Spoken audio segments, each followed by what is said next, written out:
everyone. Welcome to the Golden Ratio Podcast. I am Jen, JR Mom, joined as always by JR Dad. Hi. How's it going, JR Dad? It's going okay. Excellent. Welcome back to Florida. It's nice. We've now almost recovered from the trip back to Florida. It was not as bad as the trip up to Maryland, but it was still quite long. We didn't hit a time warp where time went backwards. All right, but we're going to talk about all of this. Yeah, this is a tease. This is the teaser. It's just a little preview, a little, palette. Amuse-bouche. Not a palette. Amuse-bouche. It's an amuse-bouche. Yes.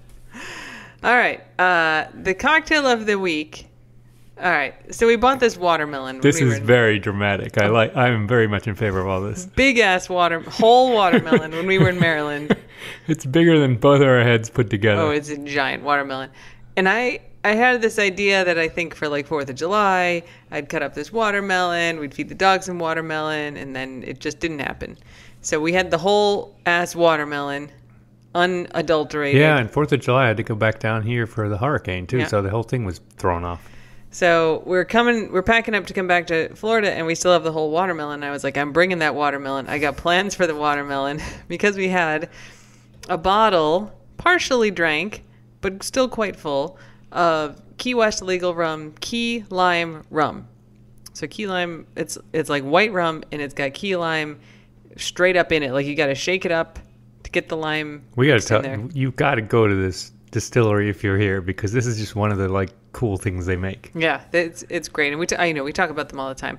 So I'm like, I am going to infuse that watermelon with this key lime rum. You had a plan. You had a vision. I cut a hole in the top of the watermelon. You almost drilled a hole. Yeah. And I took the bottle and I put it into the hole. Stuck it in, upended it, and put it in there. Yep. And so for 24 hours, this watermelon with a bottle of rum stuck into the top of it sat on our counter. It looked great. It just looked like a science experiment. And then we had a very rum-tasting watermelon. Yeah. It didn't infuse evenly. No, the middle part was more infused. There was a really rummy middle, and then the outsides were less rummy, which is interesting. You could just pick your rumminess. I think if we had chopped the whole thing up into watermelon cubes and let them sit in a bowl, that it would have diffused more, because some of the water comes out and then it would have been reabsorbed. Yeah, it touches more. What I did, though, because there's two of us and this whole ass giant watermelon. I mean, it was like a two-armed, you can't carry it with one arm, watermelon. A big watermelon. I understand the size of watermelon. So I cut it in half, and I took one half and I made it into watermelon juice, which is real easy to do. You just stick it in the blender. It's not like juicing an orange where you got to do complicated stuff. You just blend it, it blends down. You can strain it, which I did because this watermelon had seeds, but you don't have to. And now, is this any different than making watermelon juice and then adding the rum? Not really, but whatever. Much more fun. It looked way cooler. Jamming that bottle all the way in, the long neck of the bottle all the way in, that was very dramatic. It was cool. It was good. So but whatever, I ended up with key lime rum watermelon juice. And then I took some of the cubes of the other part of the watermelon, I cut up into chunks, and I froze some of the chunks. Nice. Along with a few blueberries. And so then I took my glass and I filled it up with the frozen key lime rum infused watermelon chunks to serve as ice cubes. And then I poured the chilled key lime rum infused watermelon juice over that. And that is the cocktail of the week. We should give it a name. Yeah, boy. The Skydiver. Okay, it is called the Skydiver. It is for no good reason, but that's pretty good. Key lime rum infused watermelon juice over frozen key lime rum infused watermelons. I'm a little bit in awe, as I sometimes am, of your plan and execution. I would have given up. I would have just eaten the watermelon. This is a really complicated project. I jammed a bottle in a watermelon. Now I have to eat the rummy watermelon. You're like, man, and I did these 3 other steps and 5 other things, and I juiced this and I made this, and now you have all this awesome stuff. I would have just been gnawing on some watermelon. It is a beautiful looking drink. Yeah. Too, and the watermelon juice is really good. So yeah, that worked out. That's cocktail of the week. Worked out for me. Better than just nomming on some watermelon like some toothless old dude. I think you did nom on a bunch of that key lime. I also did, yeah. I don't want to sell myself short. I also ate a bunch of rummy watermelon. Yeah. All right. We got a lot of stuff to talk about. All right. It's been a real tough week, you guys. It's been a long week. We still wake up and we're not sure. Let me speak for myself. I wake up still and I'm not sure where I am and whether I have to drive somewhere today. Yeah, it's true.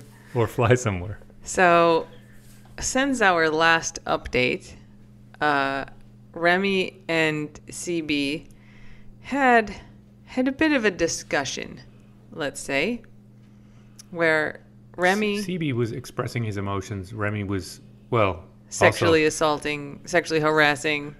Aggressively displaying his emotions, yes. Yeah.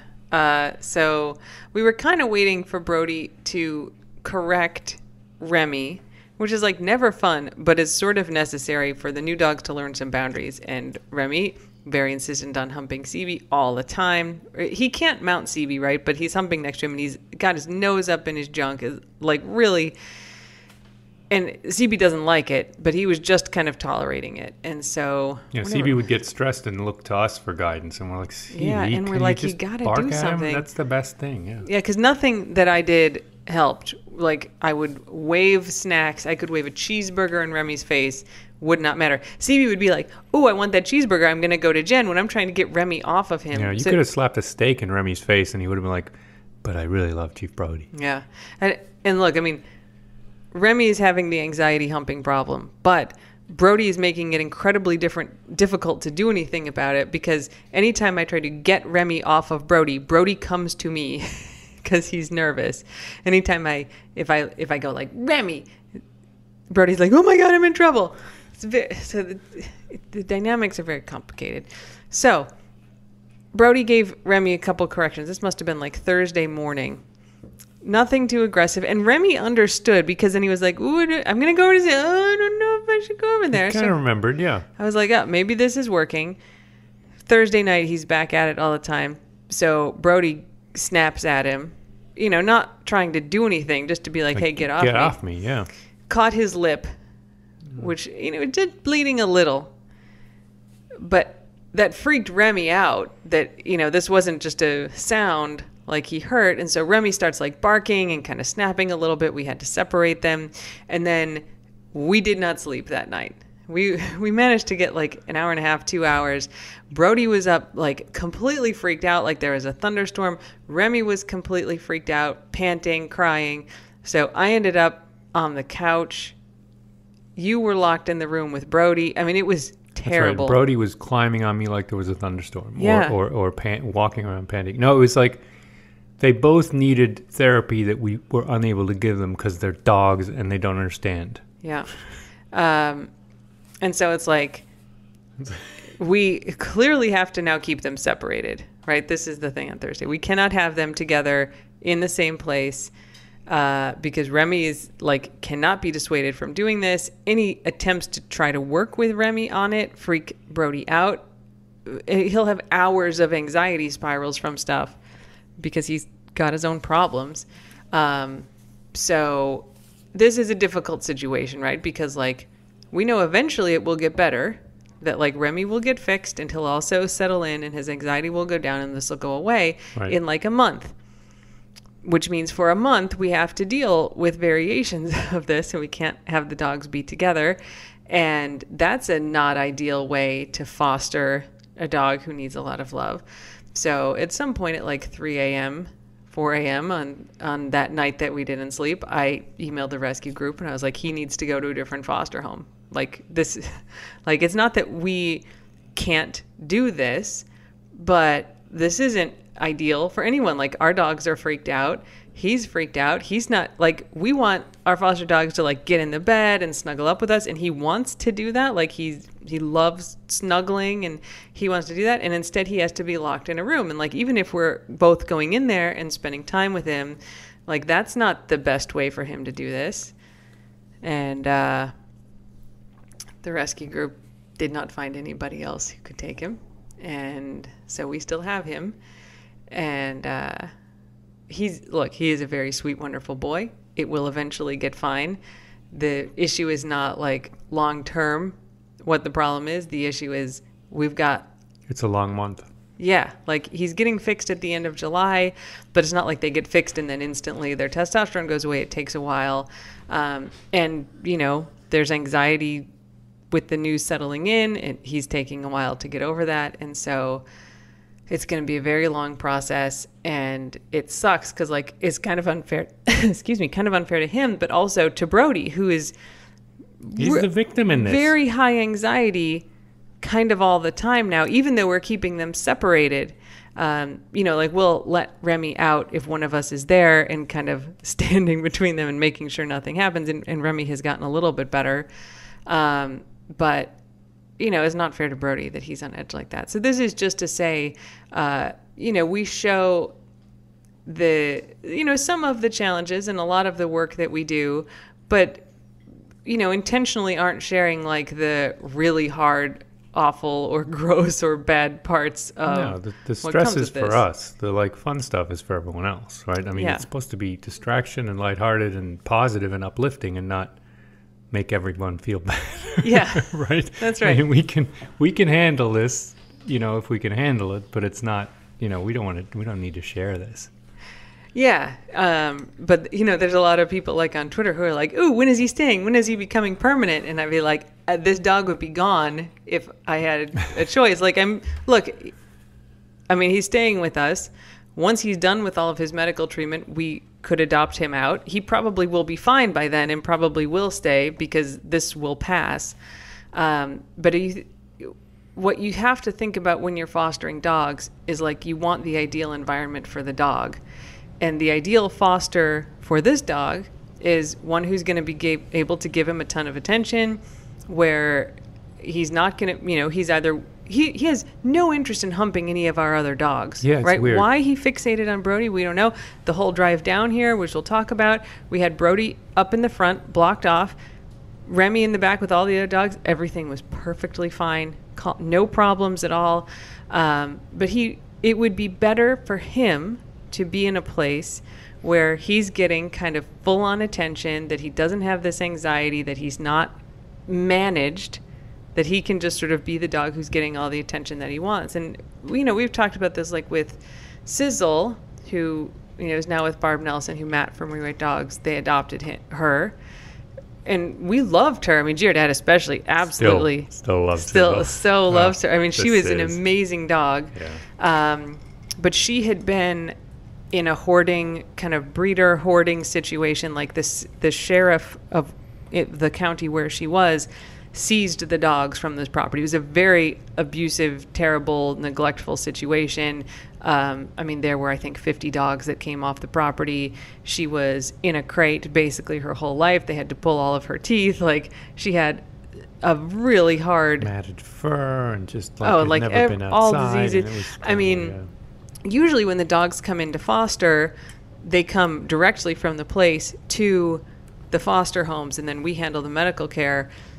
There were a bunch of different kinds of dogs in this situation. But I think we took a few rounds, and I think she came with 3 Goldens. She's the one where they're not really sure if that was Sizzle. Yeah, Sizzle, I think. They're like, this one's Sizzle, and then eventually they're like, we think that one wasn't Sizzle. It was like Betsy. Whatever. They all spent about a month in a vet hospital. You can imagine how much that care must have cost, like just to get them stable enough to come into a foster home. Who's paying for that? Like the sheriff? The rescue group. Yeah, if you guys would like to donate to the Golden Retriever Rescue Group we work with. And a lot of you do, and it's, but yeah. Everyone should know that this is our charity. Yeah, there's a link in our bio, or you can go to great.org. There's actually a Golden Ratio fund there. How many R's are there? 3? 2 R's. 2 R's. It's Golden Retriever Rescue Education and Training. In the word great, it's GRR. 2. It's an acronym for Golden Retriever. Yeah, but it's not like Tony Rescue. the Tiger. I think he has 3. He has more, yeah. Anyway, great.org/Golden Ratio, I think. There's a link in our bio that goes to it, or you can just go to great.org, and they have a donate page. They have and do always take any dogs, regardless of what the cost is, for their medical care. And, like Remy, they're going to pay for his cataract surgery, assuming he's a candidate for it. That's thousands of dollars. They would have paid for Manchego's. Yeah. And, they cover everything. And so, who knows what that bill was for Sizzle. Yeah. And so we had her. She fit in great with everybody. There was no tension. There were no problems. But she kind of needed to not have as many dogs around, right? She needed more.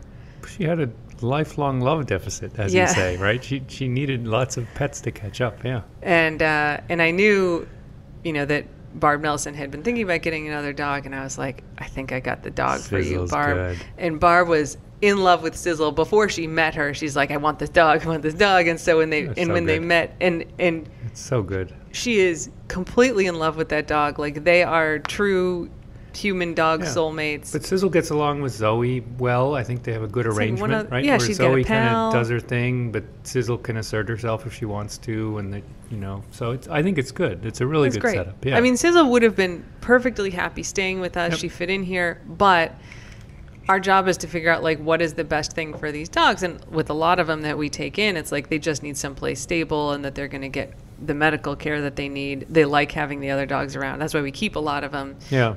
But not always. And, for Remy, I think he'll be fine here eventually. But if you could pick the ideal foster situation for him, it's not the situation he's in now. Yeah, I was thinking it's not, fostering and adopting shouldn't be ego-driven. Like, it's not, you may not be the perfect person for this dog, and that's not on you, and that's not on the dog. It just, there really has to be a match in a way to make it ideal, and if it's not, don't try to like fight that or deny it or say, well, we'll make it work, or I alone can fix it. Right, that's right, because you don't need to. There is, especially now with the internet, right? You have almost an unlimited ability to match almost perfect with almost perfect. That's like a dating site in some ways, right? You can find the right match for this dog.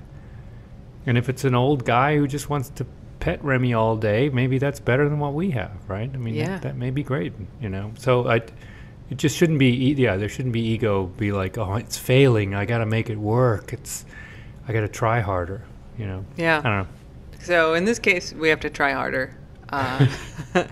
Like nobody. We're uniquely skilled for this. We're very good at it, and we will try harder. Of course, we're geniuses. I mean, if he didn't have all the medical issues that he does, I think there would have been many more options, but he does need a much higher level of kind of experience. Yeah, well, that's right.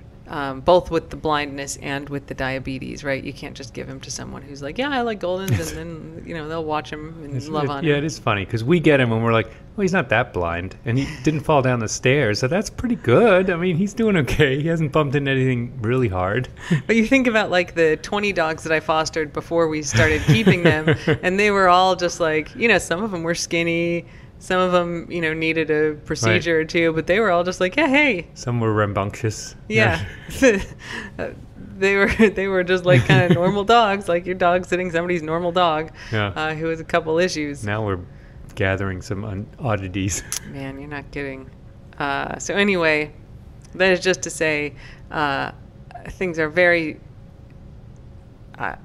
frustrating is how I feel. I just feel very frustrated, like we're trying so hard and it's going fine, but and this isn't to knock Remy, right? He's a sweet boy. No, he's doing what he can, but he doesn't know anything, as you said. He can't see, so he's kind of, and he's absolutely untrained to the point where even if I think he knows his name.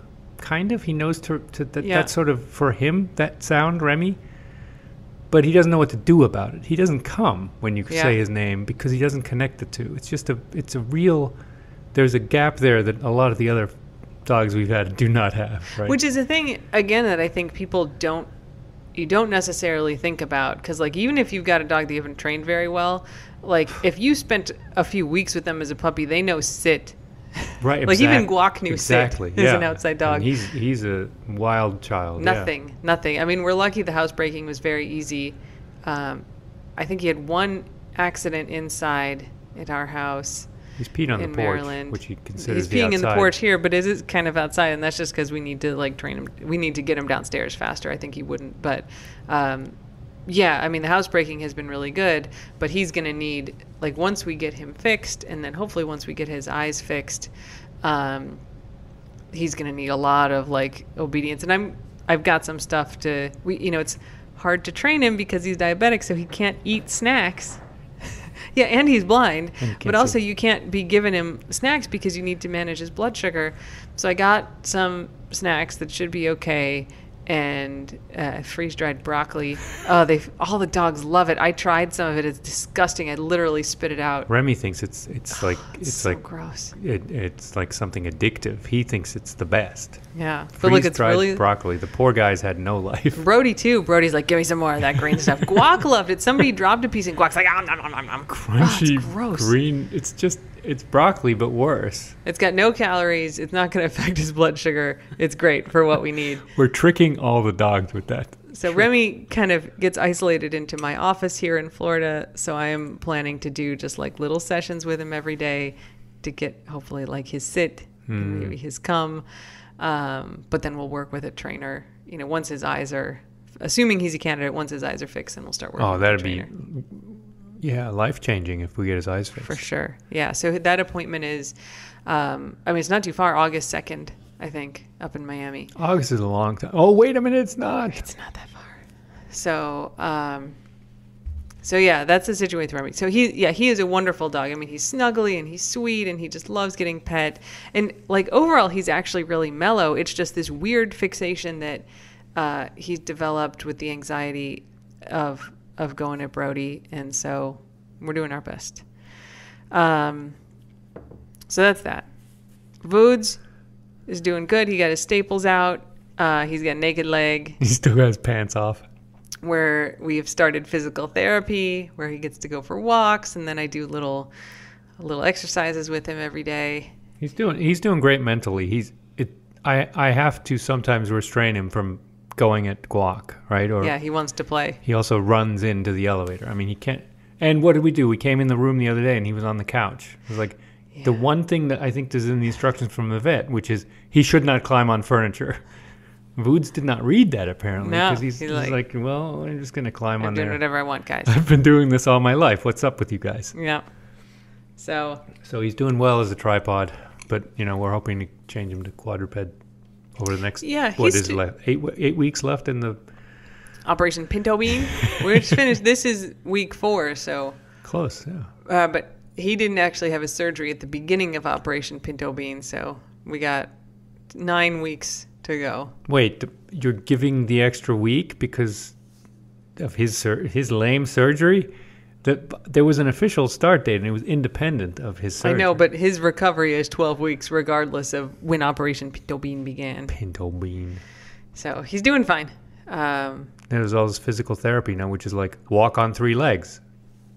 Yeah, you hold bend up backwards. Hold the good leg up, so he has to stand on the bad leg. Yeah. And then there's one called Cookies to Contra Hip, which is great, where you take a snack and you hold it on the side of the good leg, and they have to turn to get it, and that means that they have to put their weight on the bad leg. I would totally do stretches for cookies. I mean, if someone put a cookie where I have to stretch my head and I would be able to chomp the cookie while I'm stretching, I would totally do that. Well, yeah, that's why we do it. I guess it would have to be me, but that's less fun, right? I mean, I'll do it if you want. Physical trainer. I feel go. crappy asking you. You got real things to do. I should go to physical therapy, give him a bunch of cookies, and be like, "All right, do cookies with me."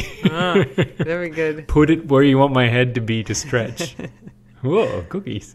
So that's that. Vink, we were so hoping that her belly breakout that we've been talking about for 2 weeks would get better, and it got quite a bit worse this week, so she's back on the antibiotics.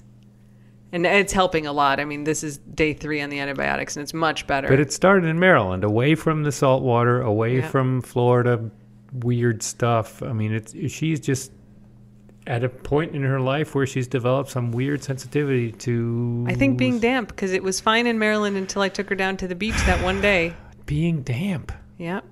And I mean, I towel her dry. I didn't blow dry her, but... Right. And it could just be coincidence, but it did start right after that. Yeah. So. And then she's, of course, like, because she's the Vank, has just jumped in the water here a few times where it's like... Yeah. I can't stop the little meatball from going in the water if I'm trying to, chase down Remy and keep track of Vood's eating, I don't know, rocks. The most benign thing would be rocks, Vood's. Yeah. But she's back on the antibiotics. She's doing fine. She's not troubled by it. Not at all. We're troubled by it because it looks painful or itchy. But she's like, she sleeps all the time. She's like, doing her dead bug thing. She's fine. She's fine. Hopper's leg, growing the fur back. It's all healed up, so she's good. She's not thinking of anything except fish these days again. She's back happy. and she's just fish looking and occasional ball interrupting with guac. I mean, she's in hog heaven, that little dog. Yep. Let's see. Guac doing good.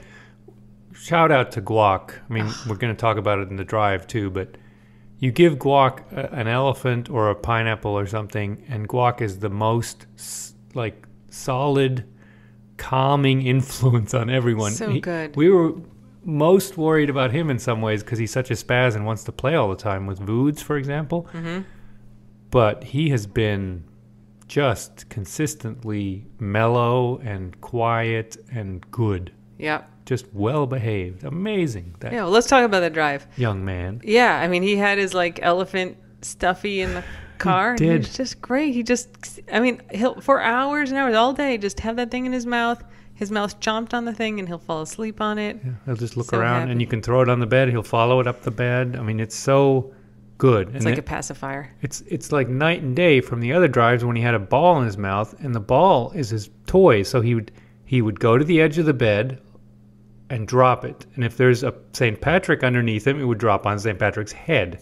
And he'll get still very angry about this. And Or it's been a year. whatever dog's down there, and then he growls at it, and then it's just like that's bad oral fixation. But when he has an elephant or the avocado, a soft toy, that's his wubba, and it just soothes him, and he goes, he doesn't need therapy. He just needs a stuffed animal. Yep. So in his mouth. the drive was very good for everybody. Mm-hmm.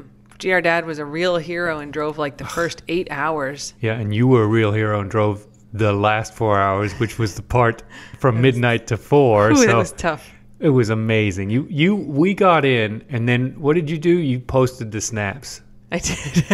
You posted the snaps because you're like, I owe the people the snaps, and this is important. We got to do. It's 4 a.m. for Pete's sake. So I'd shout out. A thing that I notice I do is when I'm sleepy and driving, I run my hands through my hair. Oh yeah. It's a tell. So if you ever see me where I'm kind of constantly kind of running my hands through my hair, fidgeting with my hair, it's usually because I'm really tired. I rub my chin. Helps keep me awake. Like I have a beard. Yeah. But you took the first 8 hours. We were on the road by 7:20. Yeah.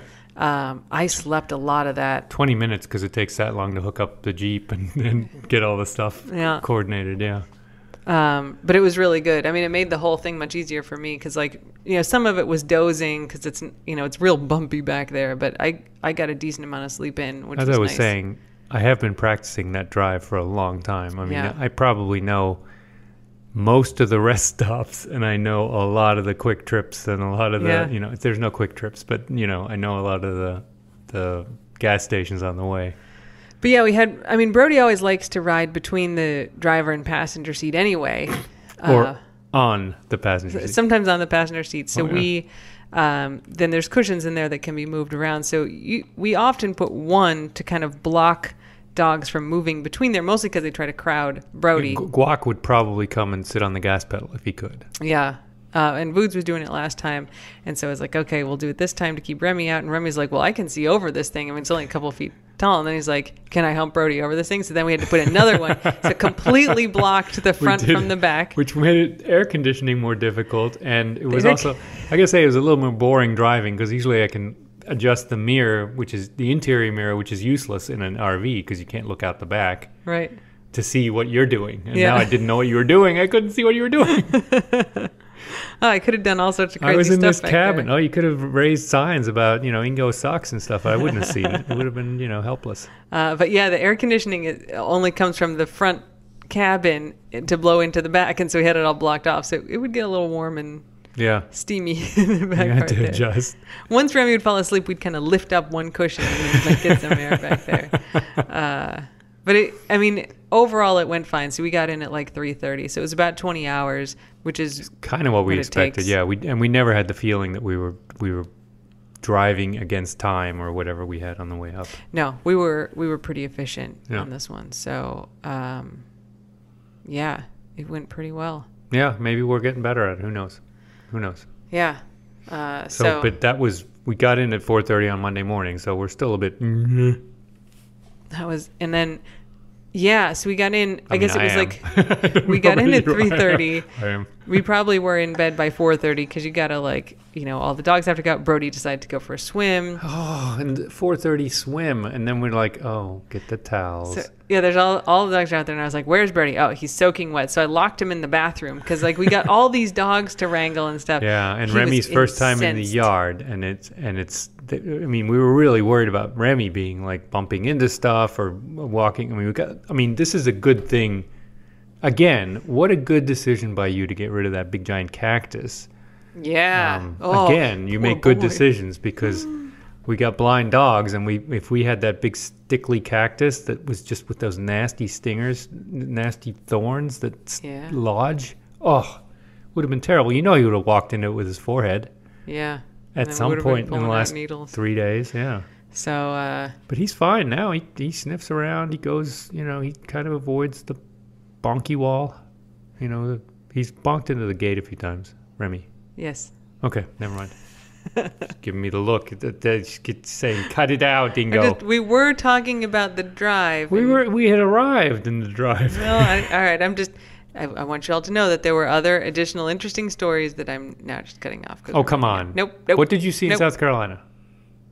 Oh, I saw an armadillo. That's pretty cool. Ingo's like, you have to say that we saw the armadillo. I've it's seen amazing. a couple dead armadillos, but this was the first time I've seen a live one. I didn't know they were in South Carolina. That's amazing. Yeah. I thought Texas. That's a Texas thing. Pretty cool. No. I mean, I love armadillos, just as an aside. I also love them. Anyone wants to send me an armadillo, I'm fine with it. Can you imagine guac and an armadillo? I mean, they could come to some arrangement because I think the armadillo is fairly protected. Yeah. I do have I'm just looking at my notes of stuff to talk about. I do have a note to say, one, thank you to all of our diabetic and diabetic adjacent followers who sent me lots of extremely helpful information about insulin and syringes and what I can get without prescriptions and where and what to ask for. The gauges of the syringes, they're like shotguns. There's like really 40 helpful. gauge and 100 we bitched gauge. about this last time, Ingo. Sorry. Yeah. No, thank you for everybody who heard us bitching about it last time, which we don't need to repeat because it's boring, Ingo, and who DM'd me a lot of really useful information. We now have a whole bunch of syringes and did not need a prescription for them. So thanks a bunch.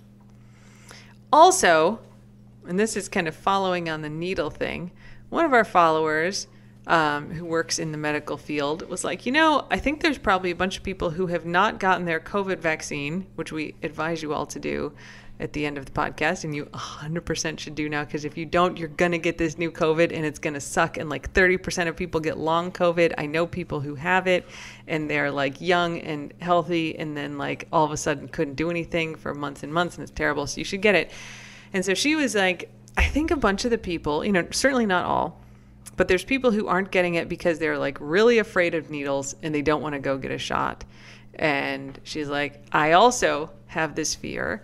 And a thing that I do before I have to get a shot is that I put lidocaine. So you can get topical lidocaine just like in the first aid aisle. You can buy it. You can buy it. Yeah, like I think Neosporin with pain relief might have lidocaine. Numbing lidocaine. It's numbing. So she's like, I will put it on like a couple hours beforehand, put it on the spot where I know I'm going to get the shot.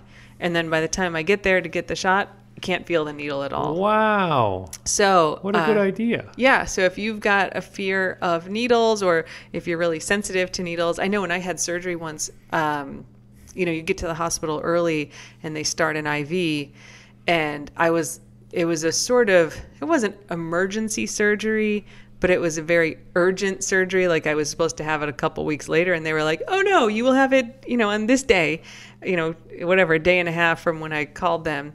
And so they kind of put me in at the end of the schedule, and you can't have anything to eat or drink. And so I got to the hospital at 3 p.m., have not had anything to drink all day, so I was super dehydrated.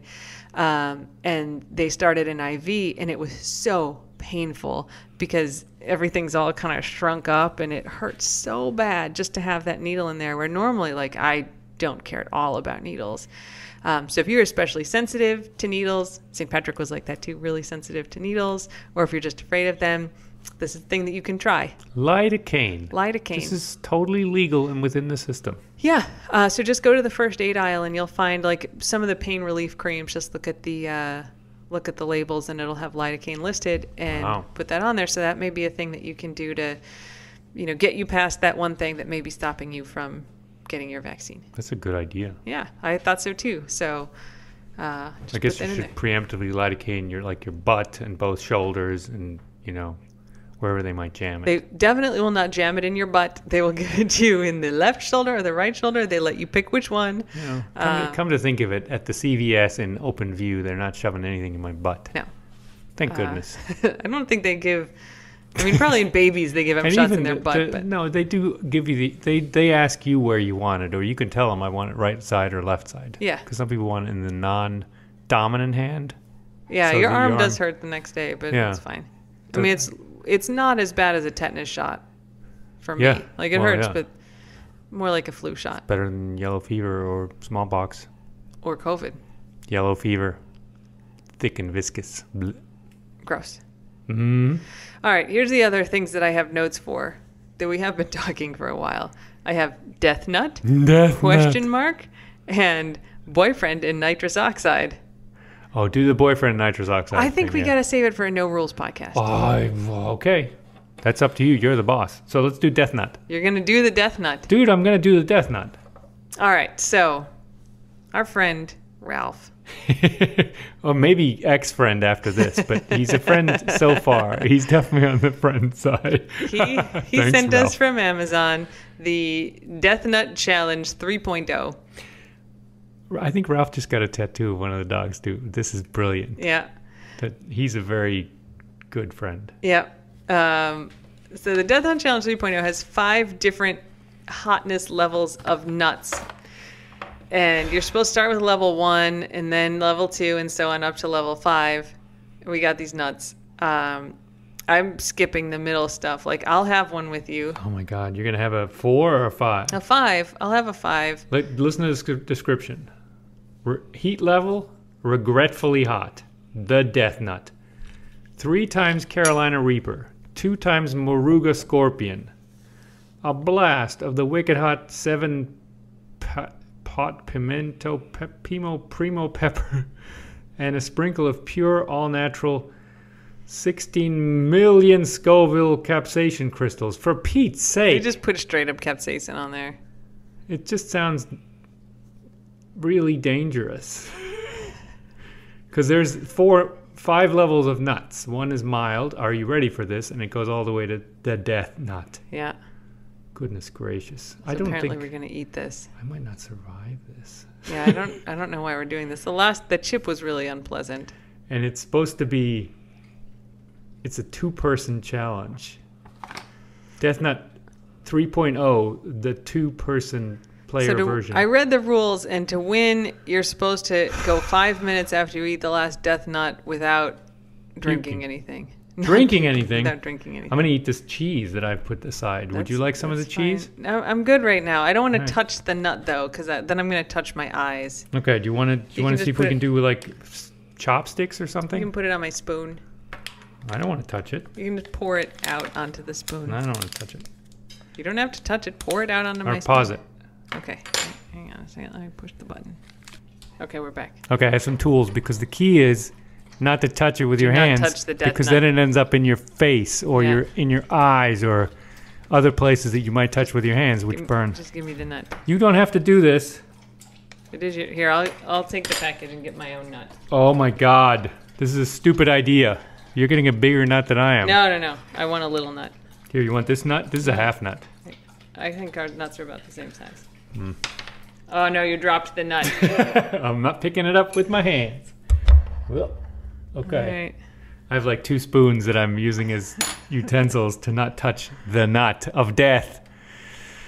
All right. 1, 1, 2, 3. A little bit sweet. It's a peanut. Yeah, it's hot. It's gonna get worse. That's the thing. I'm tempted to be like, that's not that bad, but it always does get worse. I'm drinking something though. I mean, I'm not in any challenge, and if it is, you win.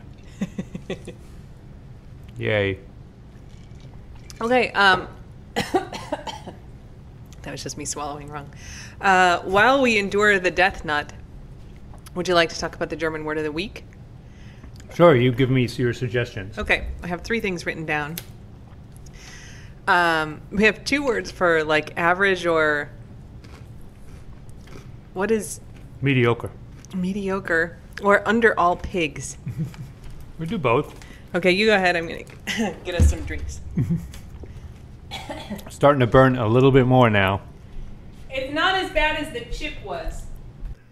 All right, we had to stop the podcast for like 10 minutes. Profoundly unpleasant. I believe that's what I said when we ate the chip. I take it back that this was not as bad as the chip. It was as bad as the chip. And worse than the gummy bear. The gummy bear was definitely not this bad. Because as I recall, it was just the world's... Little nitro. It was just the world's hottest gummy bear, which is a kind of a low bar. This is supposed to be the hottest thing ever created in a lab by people with evil intent. I don't feel good. I don't feel good, and knowing that the nut, which has burned the crap out of my mouth, pardon my French, is now in me somewhere, is not making me a lot happier. Like, it's doing something in there. I can feel mine punching around in my tongue. It's a single peanut, for Pete's sake. Yep. Guys. It has literal just capsaicin, pure capsaicin. It's kind of an stuck on it. abomination Yeah, it's against not nice. nature. Oh, well. So I'm not endorsing this. I would not recommend this to a friend. Nope, 'Cause we'll not do friends again. are like, it really hurts your mouth. Ralph, stop sending us hot shit. It really hurts your mouth. Stop it. All right, so we were going to try to get to the German word of the week, and then there were too many body sounds happening, and we had to stop. Oh yeah, I just want to note that when I laid down to like focus on the pain in my mouth, Ben came over and laid next to me because Yes. she's an empath, or because she saw me blowing my nose and wanted the Kleenex. One of the two. All right, so German word, did you want to do the average one or the pigs one? We'll do both because you've now That's like 3 German words. teased both. I think we can have a glut of. There's probably hundreds of thousands of German words. That's true. Apologies to the very nice woman who does the wiki, who's going to have to now do 3 words on the wiki. All right. Do you want to do the pigs or the average first? Average. Okay. This is someone on Twitter asked. I can't remember if it was a follower or not, or reposted it. What is the German word for mediocre? Yep. Right. And somebody actually answered it. It wasn't me who said it's Mittelmäßig. mittelmäßig captures it. Yeah. And then I was like, yeah, because I would have said there's also a word called durchschnittlich, which is exact. I mean, that's the word for average, like statistical average. But it's the same kind of translation. It's not derogatory to call someone average, durchschnittlich. really. Yeah, I mean, it can be, but not always. But if you call someone mittelmäßig, it does sound like mediocre, like, really. Who's that? I think it's Vink. She's right here by my foot. I mean, she's fine. Oh? Well, she does that sometimes. Yep. Okay. Anyway, so durchschnittlich, not so is fine, not so derogatory. So you're saying that, like, I'm looking at this word in front of me. I would pronounce it durchschnittlich.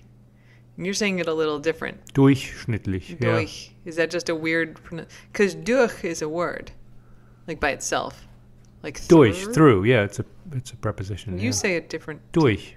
Yeah, I just kind of there's like blend a the Y in there. R-C-H. Interesting. Yeah, I mean, you know better, right? It's it could be that I have a dialect that I don't even know about. Yeah, you do. Durchschnittlich. Okay. Some people probably say Durchschnitt. That's what I would say. Durchschnittlich. Oh, then you're from Würzburg. Oh, okay. Then you're from the Franken region of Germany. That's- They have a much sharper R. Interesting. Yeah. Okay. So it's all on the spectrum. It's this is good stuff to know. So mediocre is mittelmäßig. Mittelmäßig. If you just say some guy's a mediocre employee, is a mittelmäßiger Angestellter, that carries the same connotation of like, he's fine. Yeah. Not great, guys. The other word that I wrote down was just under all pigs, which Dear Dad used at me in the car. And this isn't a word, so it doesn't technically count, right? So maybe it doesn't have to be listed on the wiki. It's a phrase, right? Yeah, phrases are okay. You just say unter aller Sau. This is unter aller Sau. These conditions are, and literally it just means under all pig. I don't know exactly what it means. I think it's just dirty and, unacceptable. It just means unacceptable. I think you said, I feel under all pigs.